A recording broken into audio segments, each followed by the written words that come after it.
Assalamualaikum warahmatullahi wabarakatuh. Halo, perkenalkan nama saya Wina Dwi Putri dengan NRP 25401035. Nama saya Salsa Aprilia dengan NRP 2540101167. Nama saya Regina Mulyani, NRP 25401148. Perkenalkan nama saya Devi Kirana Putri dengan NRP 25401165. Saya Sylvia Nenda Cahaya dengan NRP 2540101158. Nama saya Muhammad Rifki Permana dengan NRP 254010155. Nama saya dari Arya Anugrah dengan NRP 2540101311. Nama saya Muhammad Ramli Fadela dengan NRP 254101161. Kelompok 5 akan mewawancarai tentang materi akhlak dan aktualisasinya. Kita terus ya.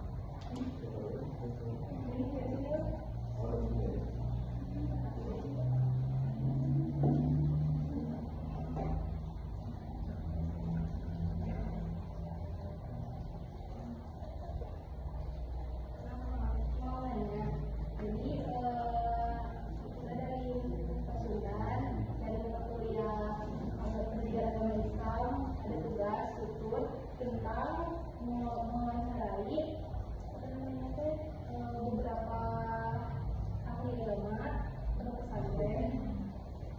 Terus, jadi kami dapat materi tentang akhlak dan aktualisasinya. Jadi pertanyaan pertama, apa definisi akhlak menurut Iqbal dan bagaimana bentuk akhlak yang diterapkan di pondok pesantren Al-Hidayah ini? Dari sebelum jawab, disclaimer dulu, bukan ahli agama, bukan pemuka agama, tapi insya Allah bisa membantu minta maaf terlebih dahulu bila ada salah kata atau jawaban kekurangan. Untuk pertanyaan yang berikut mengenai akhlak, apa itu akhlak? Kalau bicara tentang agama tidak bisa menurut saya, menurut saya.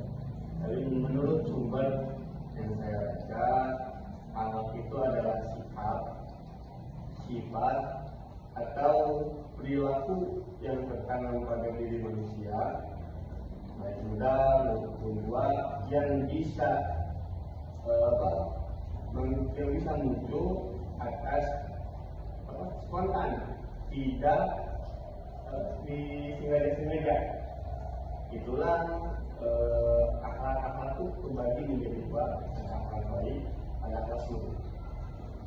Jadi misalnya akhlak itu adalah perilaku seseorang yang terbenam pada dirinya yang bisa keluar secara spontan.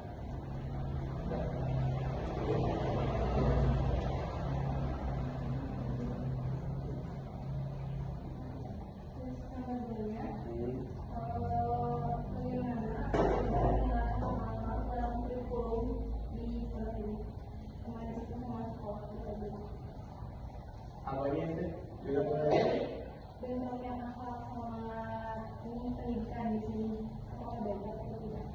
Oh, sebetulnya kalau akhlak itu tidak akan pernah bentrok, karena akhlak itu adalah bagaimana cara kita menyikapi sesuatu yang berada di depan kita atau yang sedang dihadapi oleh kita dengan apa yang kita miliki.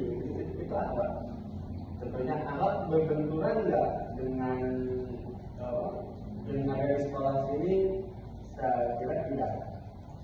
Tapi kalau ngomongin terhadap kurikulum di pesantren dan di sekolah itu jelas berbeda.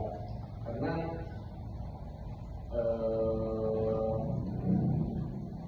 pelajaran atau kurikulum yang saya terapkan pada adik-adik saya di pesantren, saya menggunakan kurikulum tradisional. Sedangkan di sekolah itu sudah berbau modern. Pasti ada berbenturannya, pasti, cuman terdapat banyak kesamaan di antara perbedaan. Kalau menyikapinya, kita ikutin aja.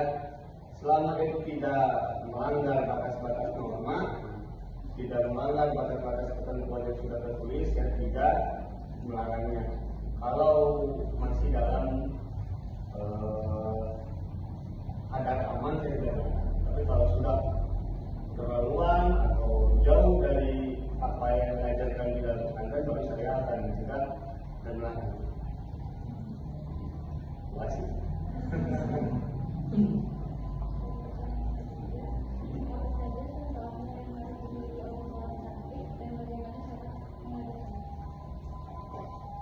Contoh perilaku atau anak yang harus yang harus dimiliki.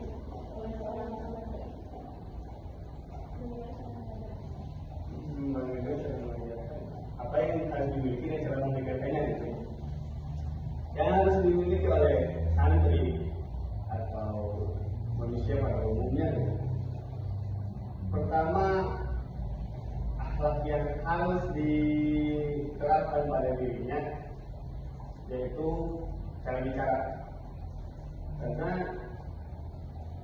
kalau kita cara bicara jelek, otomatis pandangan orang lain pun jelek. Yang kedua, sikap atau kebiasaan diri kita. Kita orang Timur, kita berbudaya Sunda. Sebagaimana orang Sunda, sopan santun itu harus diterapkan. Lalu bagaimana cara mengajarinya itu simpel. Di kita ada teori dan praktek. Teorinya kita belajar, kita melakukan prakteknya secara tertulis atau secara tatap muka. Lalu apalagi cara penerapannya? Itu sudah jelas cara penerapannya. Berawal dari kita dulu sebagai pengajar, kita dulu yang mencontohkan perilaku baik, lalu anak-anak akan mengapresiasi kelakuan baik kita, akhlak baik kita, lalu mereka akan apresiasi dengan cara mengikuti balik apa yang kita lakukan. Ya. Baik, untuk pertanyaan yang keempat, bagaimana menghadapi tantangan dalam mengajarkan akhlak kepada santri yang memiliki latar belakang yang berbeda? Bagaimana? Menghadapi tantangan dalam mengajarkan akhlak kepada santri yang memiliki latar belakang yang berbeda. Tantangannya sih sebenarnya kalau bagi saya, kalau kita tujuannya untuk merubah sifat seseorang dengan sendirinya itu sangat susah. Tapi bagi kita serahkan aja lah semuanya pada Allah. Kita hanya sebagai